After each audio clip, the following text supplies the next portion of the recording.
Quem tem razão? Bom, vamos então saber a opinião dos nossos convidados. Deputado Coronel Tadeu, seja bem-vindo. Boa tarde ao senhor. Na sua opinião, o Congresso será essa resistência pela formação do que foi dito pelas urnas no primeiro turno? Sim. Agora, nós entendemos também que tem a negociação política. Na sua opinião, o Congresso será essa resistência a possíveis radicalismos ou visões distorcidas da lógica que fez o país ser retomado economicamente depois da pandemia nesse novo governo Lula? Boa tarde, Piotr. Boa tarde, o senador Carlos Viana. Boa tarde, Cristiano, e a todos aqueles que estão nos assistindo. Piotr, a minha opinião é de que ele não vai ter resistência nenhuma. Conhecendo o Congresso, eu tenho certeza que algumas conversas bastarão para que ele traga o Centrão para dentro do governo. Isso já é a escola do PT que nos foi mostrada desde 2003 até o ano de 2016, quando isso tudo foi rompido por um processo de impeachment da presidente Dilma Rousseff. Então, ele terá conforto e tranquilidade para poder negociar com os partidos.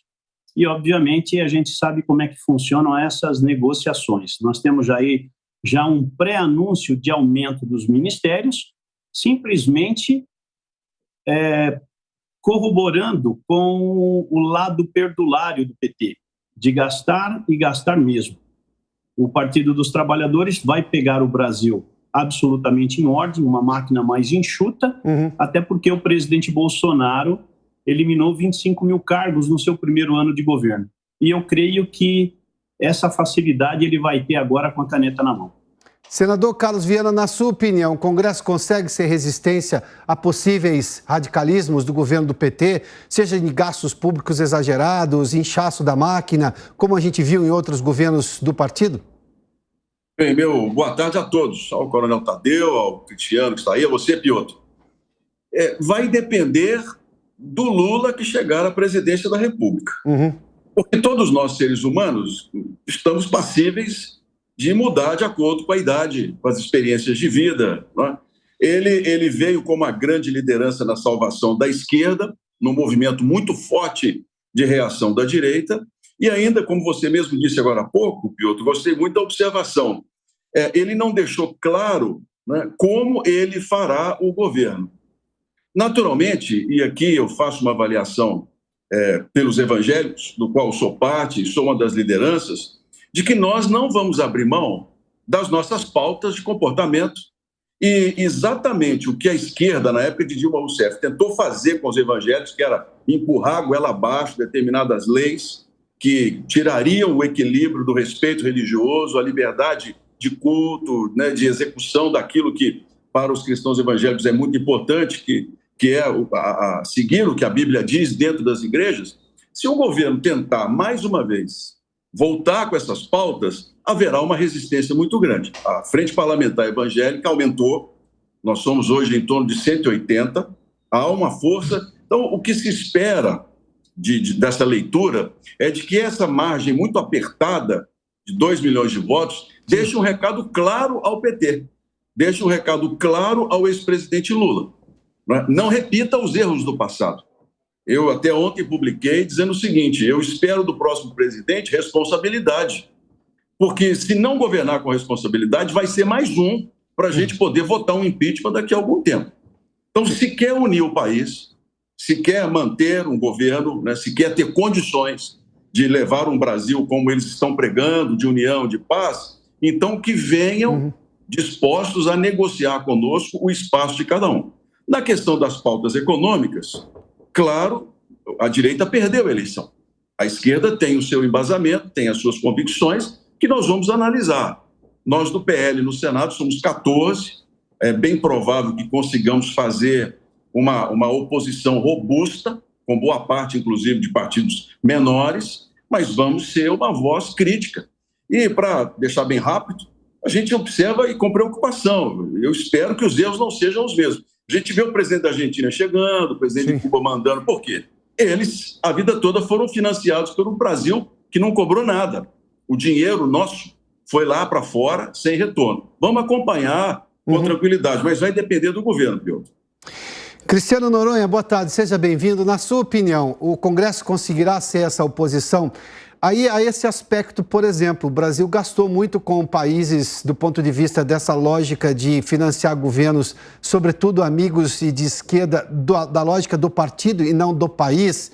E boa parte desses investimentos, desses empréstimos, não retornou ao Brasil. Tem a questão perdular em relação a gastos públicos e tudo mais. O país vai ter superávit, inclusive, neste ano. Há uma recuperação econômica. Na sua opinião, o Congresso vai entender o momento de preservar os ganhos até agora e adicionar ganhos novos com uma nova visão econômica? Ou corre o risco de ceder à pressão do governo federal agora na nova gestão Lula? Bom, boa tarde, Piotr, boa tarde, Coronel Tadeu, boa tarde também, senador Carlos Viana. Bom, Piotr, o nosso Congresso, ele tem vocação governista, né? O nosso Congresso, em geral, ele não gosta de ser oposição, essa tem sido a tradição do nosso parlamento. Agora, a verdade é que o ex-presidente Lula vai assumir um Congresso Nacional bem diferente daquilo que ele assumiu quando ele foi eleito presidente da República pela primeira vez.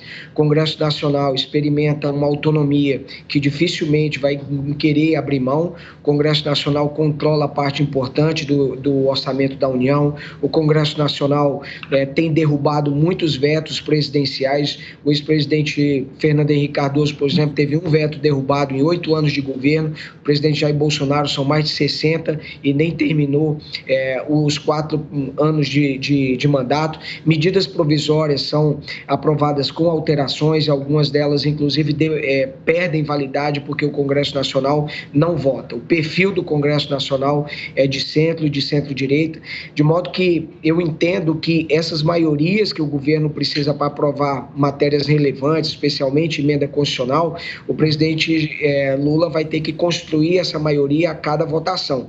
Se nós olharmos no Congresso Nacional, a base que elegeu, os partidos que apoiaram o presidente Lula, eles elegeram apenas 139 deputados e no Senado foram apenas 15. Isso está muito longe sequer da maioria simples da Câmara e do Senado. Portanto, essas maiorias elas vão ter que ser construídas de votação a votação.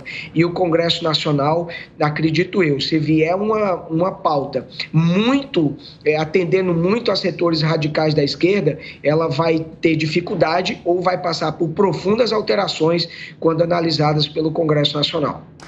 O Cristiano faz uma observação aí, e eu concordo justamente por esse ponto, que eu tenho um Congresso hoje que é muito mais, pela lógica a constitucional já deveria ser, mas ele também é muito mais autônomo, seja do ponto de vista daquela coisa do Pires na mão para conseguir uma emenda do governo federal que era trocado por voto lá atrás, o próprio orçamento que era chamado de secreto e agora vão mudar o nome para dizer que não, que é participativo, enfim, que é tudo uma questão de narrativa, mas ele vai continuar existindo. Esse Congresso não precisa tanto do governo federal para, digamos, ter as suas emendas e alocá-las nas suas regiões, na região de cada um dos deputados e senadores. Coronel Tadeu, pegando por esse aspecto, o senhor não vê essa autonomia como, digamos, algo importante nesse Congresso que, por exemplo, lá em 2003, quando Lula assumiu, ou mesmo os governos Fernando Henrique, o Congresso não tinha essa autonomia. Daí essa lógica muito governista lembrada aí, o histórico do Congresso que o Cristiano fez menção. Eu vou discordar. O que são apenas 40 bilhões, quando você tem um universo de aproximadamente 200, 300 bilhões ou até mais que você pode controlar.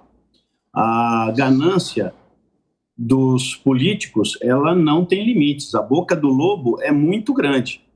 Eu tenho certeza que eles não vão abrir mão desses 40 bilhões e muito menos de ministérios, secretarias, diretorias, presidência de estatais e assim por diante. O que fez o PT no passado, em 2002, eu tenho certeza que vai se repetir. É claro que eles vão tomar todos os cuidados para que logo de cara não tenhamos os mesmos escândalos, como eu volto a lembrar aqui, Carlinhos Cachoeira, Mensalão, Correios e assim por diante. Mas o modus operandi do Partido dos Trabalhadores é o mesmo. Eles vão chegar, vão colocar os seus apaniguados nos mais diversos cargos e para atrair o centrão para dentro do governo, eles vão oferecer também outros cargos. Ontem mesmo, no próprio discurso do presidente, ele já anunciava a criação de ministérios. Então, portanto, eu não consigo aceitar essa visão na medida em que todos os políticos, eles sempre dependeram dessas verbas, têm que levar esses recursos para suas bases, e aí nós sabemos que em muitos desses recursos há uma troca de favores, há um repasse de propina, porque os políticos precisam desse dinheiro para fazer as suas campanhas. Então, é uma sujeira muito grande que tem por detrás disso tudo, e principalmente nos anos do PT. Eu aqui tenho que falar essa verdade clara e nua para que a população entenda, que não se surpreendam que esse Congresso cairá no colo do PT em pouco tempo. Deputados e senadores, é só confirmar os números para que se dê um conforto em votações que o PT queira introduzir na Câmara e no Senado, ou por medidas provisórias ou até mesmo por leis, mas isso fatalmente vai acontecer. Foi o que nós vimos no passado e que eu acredito que vai se repetir sem nenhum problema. Senador Viana, vou colocar um ponto a mais agora no meu questionamento ao senhor. A gente ouviu durante a campanha o presidente, o então candidato Lula, era questionado sobre a equipe econômica, o mercado obviamente tinha interesse em saber disso, e ele dizia, se eu disser quem vai ser meu ministro da Fazenda ou da Economia, eu perco apoio de outro lado. Bom, fato é que ele tem ali de grupos políticos um monte de gente e a preocupação é tentar entender como cabe tanta gente dentro do governo. Aliás, só o pensamento dele, o pensamento de Alckmin já é difícil de colocar no mesmo lugar. Mas o senhor acha que o caminho para conseguir essa maioria vai ser distribuindo cargos em criação de ministérios? E porque novas estatais gera custo, e eu não sei exatamente o quanto que isso vai ser comportado também. E tem um detalhe, eu entendo a posição do deputado Coronel Tadeu, mas hoje os políticos estão muito conectados com as redes sociais, eles também sofrem pressão da sociedade, as coisas são muito mais transparentes, diferente do que era lá atrás, em 2003. Na sua opinião, troca de cargos vai ter a força maior do que a pressão da sociedade, desse grupo gigantesco que não votou em Lula e também dos que, por exemplo, se abstiveram? Podemos dizer que nós temos um grupo gigantesco de pessoas, e nesse caso é maioria, contra o presidente eleito que teve maioria nos votos válidos. Eu peço até desculpas em discordar do coronel, né, que tem a experiência dele de política, né, teve a experiência dele agora. Eu estou político há 4 anos, também não vim de nenhum mandato, tudo mais. Agora, eu sou vice-líder de um governo, apoiei o presidente Bolsonaro e acho que fica bem claro aqui que nós temos aqui pelo menos 2 direitas. Não é? Uma direita que entende que o diálogo é necessário. Foi isso que nós fizemos para que todas as reformas e os projetos do presidente fossem aprovados no Senado e na Câmara. E existe uma direita que não quer negociar, que entende que um governo tem que se fechar como num quartel. Foi o mesmo erro do Trump e, de certa forma, o mesmo erro do presidente Bolsonaro em entender que não se dialoga com outras áreas da sociedade. Eu tenho razão e os outros não têm. Não é assim. Política você faz buscando o consenso. E não é só no Brasil. Se você for na Noruega, na Suécia, nos Estados Unidos, qualquer lugar, você vai ter que buscar consenso. Agora, esse consenso ele tem qual limite? Essa questão, por exemplo, dizer que o orçamento secreto vai ter corrupção, vai ser... A corrupção existe e é do capitalismo, isso é em qualquer país do mundo. A corrupção já existia antes, quando as verbas, que são chamadas de secreto, e disse bem, é uma narrativa, porque não existe orçamento secreto. Isso aí foi uma forma, e vai ser um dos primeiros assuntos que vai ser esquecidos, que é a forma como nós temos hoje no Congresso de manter uma base aliada e de negociar com eles, porque todo o dinheiro público é publicado. Todo mundo sabe para onde foi o dinheiro público. Tanto que quando é errado, o próprio governo vai lá e investiga, como pegou lá na Codevasf do Maranhão. Então, aqui, dizer que o PT vai usar cargos, ministérios, para poder fazer o consenso, é como se a gente não se olhasse no espelho. Não foi isso que o presidente fez também? Não foi isso que nós fizemos para poder manter e conseguir em 4 anos uma base de governo que nos deu uma série de avanços? Isso é certo ou isso é errado? Vai da visão de cada um.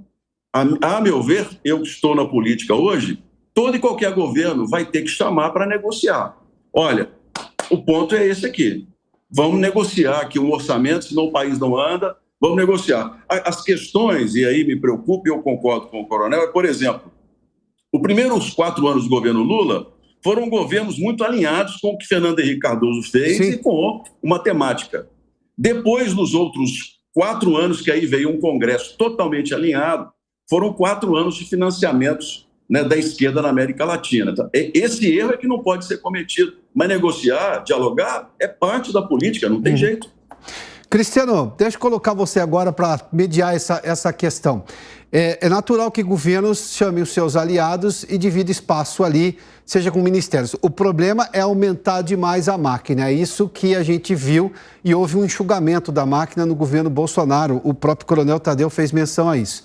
Na sua opinião, como é que será exatamente essa questão de cargos e qual será a sensibilidade, qual será o entendimento do Congresso? É uma negociação justa, tá? Vamos participar do governo, vamos participar dessa forma e vamos dar voto no Congresso?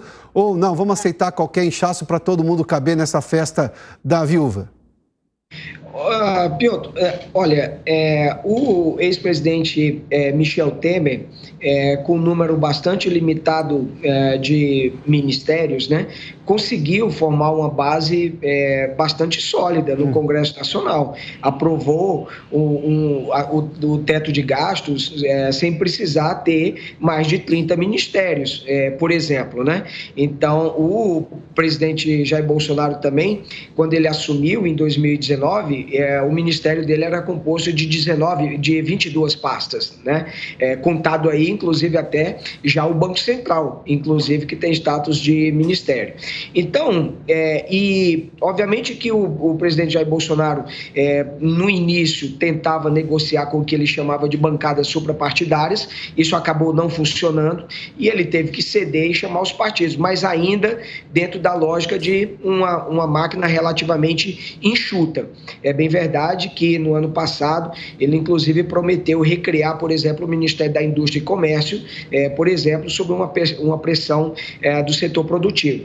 Agora, a gente voltar a ter, de fato, 35 ministérios e tudo mais, isso já eu acho que é um inchaço, não seria necessário.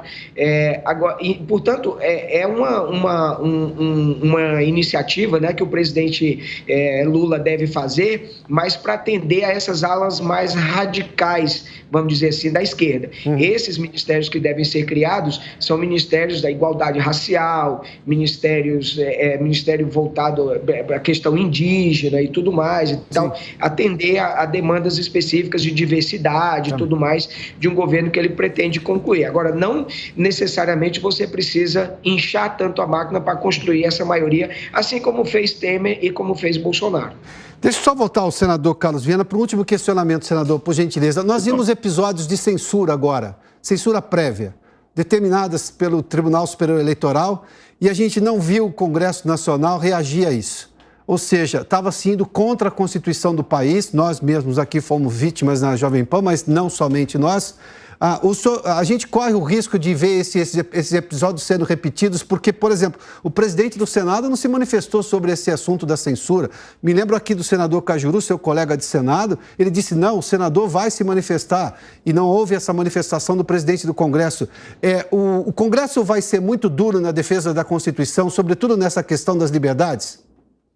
Bem, o presidente do Senado, naturalmente, responde lá por ele, eu não vou falar aqui pela casa, falo por mim, mas ficou muito claro um alinhamento dele, né, com os ministros do TSE, como você mesmo disse, não houve nenhuma manifestação. Nós já, inclusive, trabalhávamos no PL a questão de, já no ano que vem, começarmos a discutir limites para o TSE, limites para o STF, corrigimos, ao nosso ver, erros que foram cometidos na Constituição de 88, mas agora, com a derrota do presidente Bolsonaro, nós teremos que esperar a nova composição do Senado, inclusive a eleição de uma nova presidência, quem seguirá à frente do parlamento nos próximos anos, que vai definir a tônica e o limite. Claro que eu duvido muito que o atual governo do PT vá querer fazer qualquer mudança constitucional em relação às coisas. Acho isso muito difícil e, a meu ver, um atraso. O parlamento está devendo uma resposta à população nessa questão do STF e agora, com esses atos do TSE, você tem toda a razão. Espantaram, chocam e mostram que a gente precisa de um novo arcabouço legal que torne o judiciário mais independente e mais confiável, o que hoje a população não tem. A confiança é muito pequena. Agora, Piotr, se você fosse mineiro, você usaria uma expressão que nós aqui, Coronel Tadeu e Cristiano, conhecemos muito da política, que chama-se Ministério de Papelão. Ministério de Papelão é aquele que é só a fachada, ele não tem dinheiro, né?